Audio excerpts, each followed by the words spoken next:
Hi guys, for today's video, nagluto ako guys ng adobong bangos. Meron yung toyo, merong suka, paminta, bawang, at saka suka, at saka merong konting sugar, and then chili.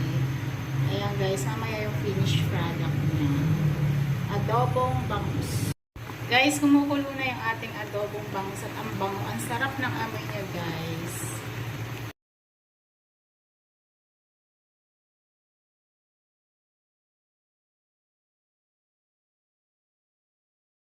Wow, guys, ang yummy ng ating adobong bangus.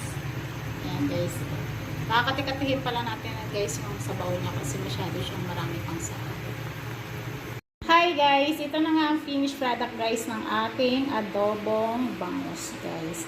So, ngayon lang ulit ako nakapagluto nito, guys. Adobong bangus. Nilagyan lang natin ng paminta, sibuyas, sili, bawang, at saka suka, toyo, and then konting sugar. So, ayan na. Finished product. Thank you for watching. Bye-bye!